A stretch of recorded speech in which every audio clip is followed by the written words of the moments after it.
Bonjour à tous, grands et petits. Aujourd'hui, encore une fois, nous nous retrouvons par écran interposé pour tourner ensemble nos regards vers Dieu. Nous sommes le 5e dimanche du mois, donc c'est culte de famille aujourd'hui. Nous vivrons ce temps ensemble, les enfants et les adultes, avec le même programme. Dans ces temps troublés, combien nous avons besoin de tourner nos yeux vers le grand Dieu qui règne, n'est-ce pas ? Vers quel autre repère sûr et certain nous appuyer ? Louons ensemble celui qui a mesuré les océans, celui qui a compté les jours de demain, celui qui règne dans les cieux, notre Dieu.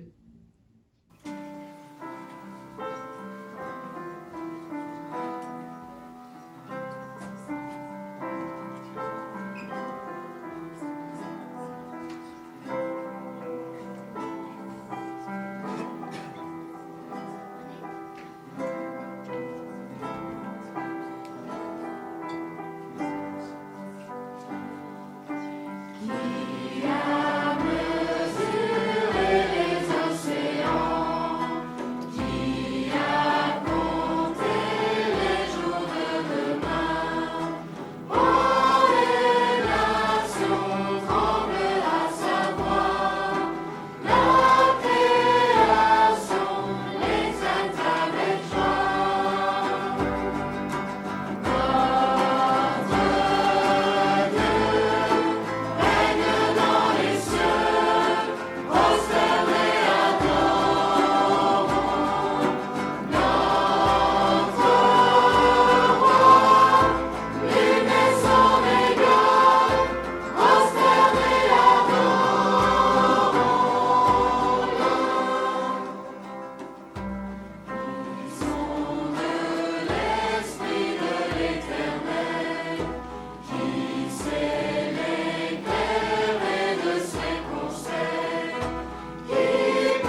Notre Dieu règne, il reste le roi, même en ces temps de propagation du virus, en ces temps où la mort frappe, en ces temps où les choses sont hors de notre contrôle. Il est bon de nous rappeler que Dieu a le contrôle sur toutes choses. La Bible nous encourage à venir trouver le calme et la paix en Dieu, à chercher notre refuge en lui. Noé va nous lire un extrait du psaume 62. Psaume 62, 1 à 3, puis 6 à 9. Poursuivre. C'est à Dieu seul que, dans le calme, je me remets. Poursuivre. Lui seul est mon rocher et mon sauveur. Il est ma forteresse, je ne serai pas ébranlé. Oui, remets-toi, mon âme, à Dieu seul dans le calme. Mon espoir vient de lui. Poursuivre. Lui seul est mon rocher et mon sauveur, ma forteresse. Je ne serai pas ébranlé. De Dieu dépend mon salut et ma gloire, mon rocher fortifié, mon refuge étendu. Vous les gens de mon peuple, ayez confiance en lui en toutes circonstances. Ouvrez-lui votre cœur, Dieu est notre refuge. Merci Noé.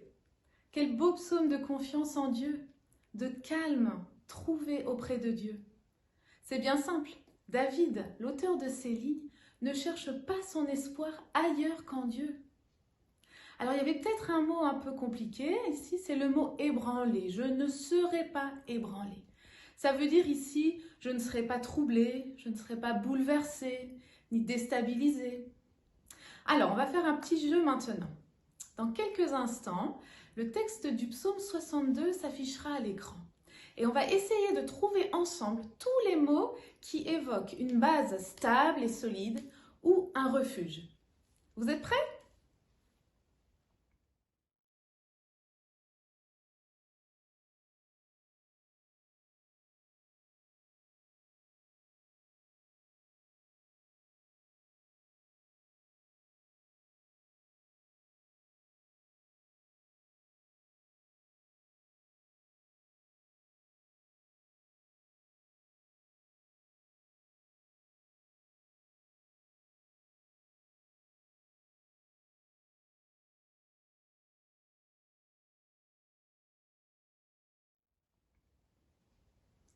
Oui, alors il y a d'abord le mot rocher, que l'on retrouve 3 fois, puis on trouve aussi le mot forteresse, 2 fois, et le mot refuge, que l'on trouve 2 fois aussi. C'est énorme pour un texte aussi court.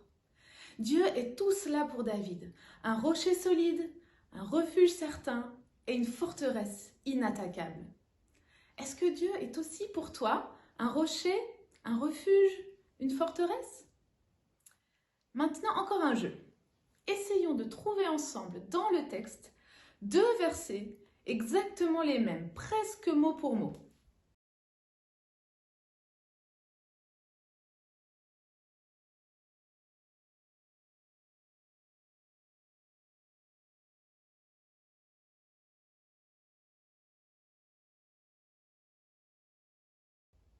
Oui, ce sont les versets 3 et 7. Pour sûr, lui seul est mon rocher et mon sauveur, il est ma forteresse, je ne serai pas ébranlé. Le fait que ce verset soit répété est un indice qui nous dit que cette phrase est très importante. Alors gardons-la précieusement en ces temps d'instabilité, de remue-ménage, de mauvaises nouvelles peut-être. Louons Dieu maintenant en lui disant nous aussi qu'il est notre abri, notre refuge, notre réconfort, notre rocher.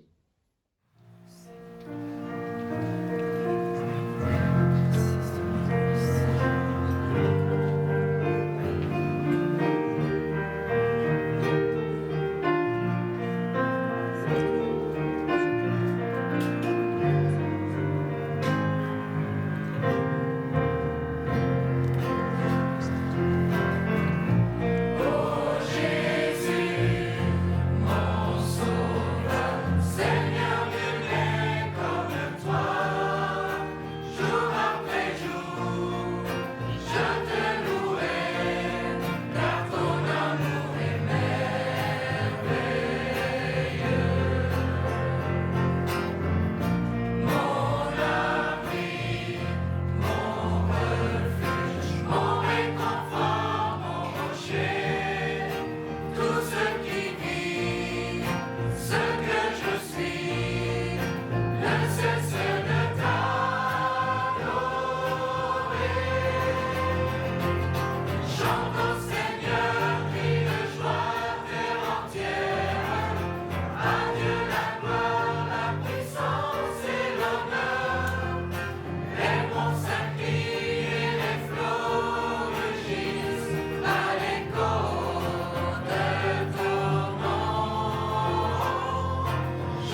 est bon pour nous, quelles que soient les circonstances. Il est bon pour moi, pour toi, pour nous, et c'est ce que nous allons chanter en faisant les gestes. Alors, je vous les rappelle. Dieu est bon pour moi. Après, on chantera Dieu est bon pour toi. Et puis, Dieu est bon pour nous. Il prend ma main, il me soutient. Et quand on va dire ça, on va se rappeler du rocher du psaume 62. Il me soutient. Dieu est bon pour moi.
Nous pouvons être assurés que Dieu est un refuge certain. Dans son amour, il a donné Jésus pour que nous soyons à l'abri. Pas forcément à l'abri de la maladie ou à l'abri des mauvaises nouvelles, mais à l'abri du péché et de la mort éternelle. Profond et large, l'amour de Dieu est profond et large, et il nous l'a montré en Jésus, celui qui nous met à l'abri. Alors pour ce chant, je vous rappelle aussi les gestes de la première strophe. Profond et large, on le répète, profond et large. L'amour de Dieu est profond et large.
Le voilà, notre rocher sûr et certain, c'est Jésus. Encore faut-il que nous nous trouvions sur ce rocher et pas ailleurs. Il nous faut lui rester attachés, demeurer en lui et nulle part ailleurs. Dans le Nouveau Testament, on trouve une autre image de Jésus, une autre image d'une base solide et sûre sur laquelle demeurer. Et c'est Léo qui va nous en parler dans quelques instants. Alors, restez bien à l'écoute parce que Dieu veut nous parler par sa parole.